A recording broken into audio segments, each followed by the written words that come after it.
Hello everyone, it is time for my wrap up of the month of June of 2021, or 2022. 2021 was actually June was one of my best reading months ever. 2022 June was kind of fine. I read a good amount of books, but not a huge amount, and there were some good books in there, but one of the weaker reading months of the year so far. That being said, it's not all standalones, so at least it probably won't end up being a 40-minute video like my May wrap up was. So that's something.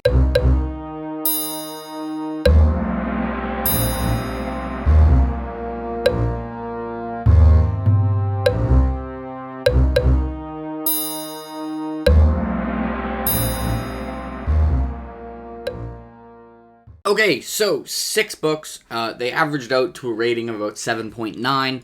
So actually, quality-wise, it was pretty steady. There wasn't any stinkers in there. I enjoyed them all. There just wasn't any huge standout book of the month type book. So it's one of my weaker book of the months, but on average it was pretty good. In terms of quantity, there were some short books in there as well. So it was 2,900 pages, which is actually the least amount of pages I've read since May of 2021. And May of 2021 was because Mass Effect the Legendary Edition came out. So I would expect it to be quite a bit lower. So not great in terms of page count. I'm hoping to up that back up for July. We will see. But let's go through the books I read. And the first, which was the 3-star, which was the book I did for my university book club. And I think the rest of the book club enjoyed it a little bit more than I did. I thought it was solid, but definitely didn't love it. And that was City of Brass by, I don't want to pronounce this name wrong, but I'm going to try. I'm not even going to try, I'm sorry. I don't want to say it wrong. But it's got a quote by Robin Hobb. Yeah. And it's set up a really interesting setting. I mean, it's a city of brass. I know, it's pretty shocking. It's based on a lot of Middle Eastern lore. It's got jinns and stuff like that. It starts in Cairo, so in Egypt, in I think late Renaissance, maybe just before the Napoleonic Revolution. I don't really know what time period it was in. Probably could have been anywhere from 16 to 1800s. I'm the wrong person to ask for this. It mostly took place in the more fantastical setting anyways, so it was hard to tell. And it was well written. It had some elements that I just wasn't a fan of. So it had the start off with a female main POV. That's not the thing that is a choice I'm not okay with, just to be clear. And then this main POV in probably their early 20s runs into a 14-year-old 1400-year-old super hot dude. And then you go to a male POV about the same age as a female POV. And right away when I saw that, I was like, those two are both going to be romantic interests, and they're going to end up fighting, aren't they? Not literally fighting, but just clashing. And yeah, it was not my favorite thing ever. That part of did not enjoy that part of the book. I didn't find it compelling. I didn't find it unique. I didn't really find it good, to be honest. But I know some people like that more, but that wasn't for me. But aside from that, it was a pretty solid story. I thought it was a debut novel from the author, so I feel like I can't judge it too harshly, but I thought the writing was pretty good. It might be the book that made Murphy Napier hate the word undulating, or undulate. It did use that word a lot, but I don't mind the word undulate, so that didn't bother me. And I thought it didn't get in the way at any point. The two characters were pretty distinct. It was only 2 POVs. I definitely preferred Allie, the second POV, probably because I didn't love the relationships in this book. The relationship drama, it felt somewhat forced a lot of the time to me. It didn't feel natural. It just felt like we needed drama at times. I thought one of the most interesting things was how Allie saw the world compared to how... I'm even saying these people's names right. I like how differently they saw some stuff. We start in the City of Brass in Allie's perspective, and he's lived there his entire life. And it doesn't seem that fantastical to him, but when Nahri sees it, sorry if I pronounce any names wrong, you see it very differently because she's used to more human civilization. Same thing for how Allie sees himself. He kind of is a doofus in his head, a pretty soft-hearted doofus, but people around him are like, hey, this guy's kind of scary. And I did enjoy that about it. So I definitely enjoyed things about it. I gave it a 5.9 out of 10, so right around a 6, which I think if you look under Goodreads, I have English descriptions of all my scores, and a 6 is this was a solid book, didn't blow me away, maybe had a couple things I didn't like, which pretty well described how I feel about this book, so it was right around a 6. Don't know much about the series. If people told me, like, yeah, this is her debut novels, like, the laters are considerably better, I would continue it in the future. If I was expecting it to hold, I'd probably find it hard to prioritize over some series I'm, like, really excited for. This was one of the books that we did for the Uni Book Club. This was not on my radar at all, so it moved way up, and probably not going to upend my TBR to complete it.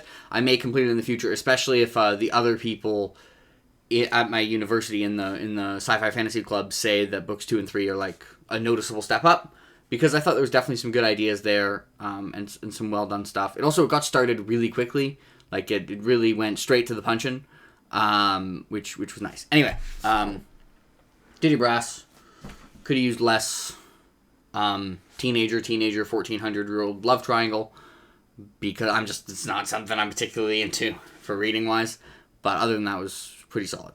Next, at 7.5 is The Thousand Names by Danjo Wexler, which was the read-along for Alan at the Library of Alexandria.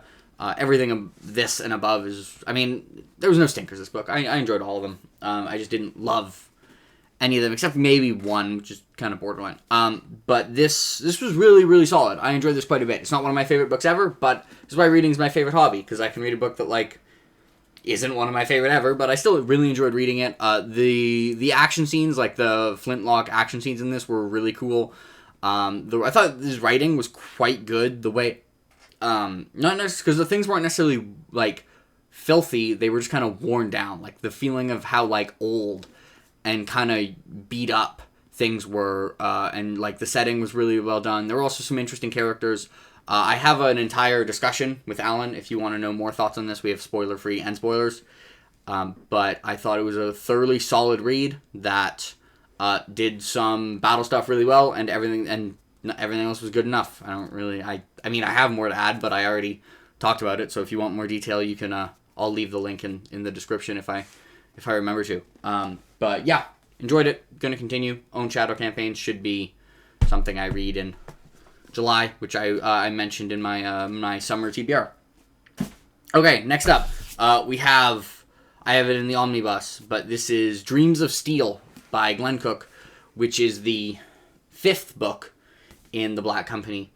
That was one of the 2 Black Company books I read this month, and was the one I liked less. This does largely follow a new point of view, and I really enjoyed that point of view. It also had a bunch of new side characters that I was not the largest fan of, but I still really enjoyed it quite a bit. I thought, like, this is like these last 2 in Book of the South are like, okay, Malazan fans, you legally have to at least try Black Company. I like Malazan more than Black Company. I think Erickson is a better writer, and I think it would be ridiculous if anyone claimed Malazan was a Black Company ripoff, but a lot of Malazan is really clearly inspired by the Black Company, that it's doing kind of a disservice to not at least try it if you're a huge fan of Malazan Book of the Fallen. You're going to be like, oh, that's where you got the idea of Malazan Marines. It's from the Black Company. Also, the way, like, he has mortals interact with deities.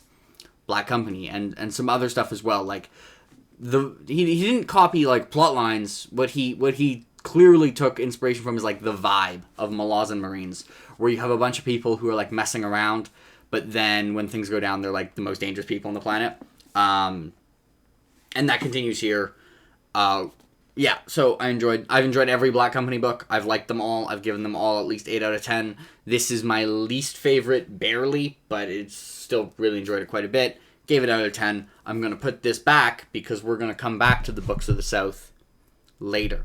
And next, we have The Obelisk Gate by N.K. Jemisin, which is book 2 in the Broken Earth trilogy. I finally continued it. I read the 5th season earlier this year, and it was fantastic. One of the best starts to, like, a series I've ever read. I enjoyed this slightly less, but still quite a bit. I would say I enjoyed the first 2/3 about as much as I enjoyed the last 2/3 of 5th season, and then the last third. There was a couple things that I found a tiny bit unsatisfying, but still really good writing, interesting characters, really fascinating world, interesting exploration of theme, all that good stuff. Got some new point of views who were really cool. some really big brain stuff with what's going on with piano views. It's still got second person, and I still don't even really notice that much because it's second person, because your brain just gets used to it because it's really well done. So this was really enjoyable. I thought it was a really good book, just a little bit below the 5th season. So not quite on that level, but yeah, really enjoy. There's maybe like one character who is forget the person's name, the dad, who I thought was a bit one note. Like, I get what she was going for, but I think could have, like, was a pretty important character in the book, and I felt like it could have been a more nuanced writing of that character. But and then there was like something. There was kind of thing at the end where it reminded me of the way it was justified. Reminded me of some of like the later seasons of Game of Thrones, where they've just like acknowledged there's a problem and then they just pretend there isn't. Like, someone was just like, "Well, why couldn't he have just said that?" Like, so a normal person. I was like, okay, but like, why couldn't he have just said that? Like, that isn't actually an answer though. Like, I don't actually think this makes sense.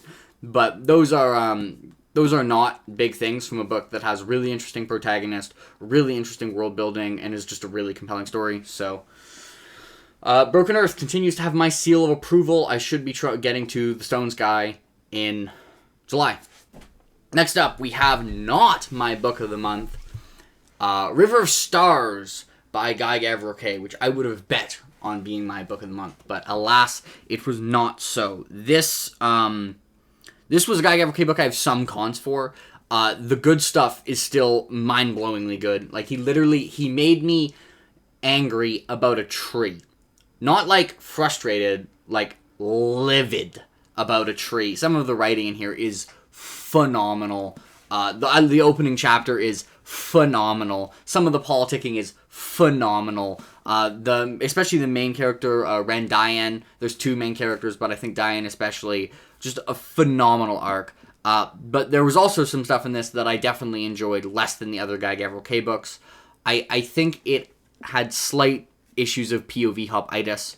I'm going to talk about a specific chapter that's not a spoiler for this book, which kind of illustrates the type of stuff this book did that kind of frustrated me, but were still good. And it was chapter 9 of this book, which chapter 9 is basically a short story, and it follows a character. It switches to a POV of like a lady we've never seen before and will never see after this chapter, and she has like a little short story, and it's a really good short story, and it like minorly glances off of the main plot, and it pushes the main plot forward a teeny bit in this entire chapter. And I have to say, as on its own as a short story, I think it's really good. Like, it's good for its own merits, but I was like, this just feels slightly unfocused to me. And that's how I sometimes felt during this book. I felt it was slightly unfocused. Still really good though, but definitely would be not for me. No, I didn't enjoy it as much as I enjoyed most of the other Guy Gavrier books. I felt it had an issue I slightly had in River of Stars. Guy Gavrier really likes his omniscient narration, and sometimes I felt it was a bit much on this book. Usually I think it adds to the narrative the way he puts it in, but I did at times feel it was somewhat repetitive. I can't say like pick an individual one and be like, I don't think that one was very good. I just felt like a tiny bit much to me. So I still gave this 8.6 out of 10 because like the good stuff was like phenomenal. Like, it was amazing because it's, you know, it's Guy Gavrier, but it's definitely a Guy Gavrier I have some cons for, which does bring it below most of the other historical works. I think the only I think I would put. I'd have this above All the Seas of the World, because it actually somewhat reminded me of All the Seas of the World, except I think it had a much stronger final act. All the Seas of the World I thought had a really good start, and then kind of ran out of momentum, and maybe had like some side characters who I wasn't quite as invested in as I was for some other books. This one had an amazing start and had same issues I had with All the Seas of the World. Maybe a bit too much narration, maybe some side characters that were not up to the normal standard I have for K, but the difference is I thought it had a fantastic final act, and the entire last third was, I thought, really, really good, and the ending of this book I thought was incredible. So yeah, that's River of Stars. Mostly a really good book, but not quite my book of the month. And my book of the month is Shadow Games by Glen Cook, making it the first book of the month that does not go to Christopher Ruocchio or Guy Gavriel Kay. If you've been paying attention, Guy Gavriel Kay has book of the months with Lord of Emperors, Under Heaven, and The Last Light of the Sun, and Christopher Ruocchio has book of the months with Kingdoms of Death and Queen Amid Ashes. That's 5 months, but not so for this month, because Glen Cook is taking his first book of the month of 2022 with Shadow Games, which is up until this point my favorite book in the Black Company. It took the series in a direction I really enjoyed. It was not where I was expecting it to go. It almost feels like a new trilogy from Book of the North. It's not just in another omnibus by coincidence. The omnibuses make sense in world as well. And really enjoyed it. I really like Croker. I really like the side cast. I like a lot about Glen Cook's writing. It's very terse, but it's when I say terse, I don't mean like it's completely straightforward. Like, you still can see like how he phrases things and be like, wow, that was really well written. He just has very short, like pointy almost sentences. I've gotten used to it, and I find it flows very well. The man still has to pay for every comma he uses, but I really did enjoy this. The scheming as well. I really loved where it went with the main character, Croker, who is slowly moving up to being like, he's not quite among my favorite protagonists, but I really enjoy Croker as a protagonist. And I don't want to say some of the supporting cast that takes a bigger role here, because I think saying their name is pretty spoilery, but there's a character who's very much had a change in role in the Books of the South, who's also in the Book of the North, and I really enjoyed their presence. Also, if you're wondering why, so I sometimes wish more people would stay dead. I did get the final omnibus, and the final omnibus is called The Many Deaths of the Black Company, and I'm like, of course it is. People come back to life a lot in this series. Death can be inconvenient, but for some types of people in these, it's rarely more than inconvenient. But all aside, I give 9 out of 10. First one I gave 5 stars on Goodreads. Kick-ass ending as well. Kick-ass beginning and kick-ass middle, and it gets Glen Cook his first ever book of the month. Wait, would he have had a book of the month in September 2021? Lol, no. I read Jade Legacy and Hyperion in December of 2021.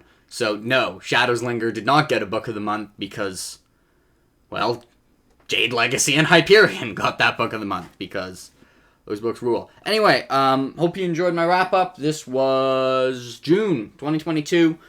Guess not a bad reading month. Not great in terms of quantity.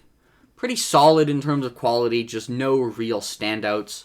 I started last night The Alloy of Law, my reread, which I'm really enjoying. And I'm thinking July could have some bangers in there. A lot of people really like The Stone Sky more than Obelisk Gate. I got A Brightness Long Ago, which I know is like some people's favorite Guy Gavriel Kay book. Got some potential bangers in there. Anyway, let me know if you've read any of these, what you think. If any of these are on your radar.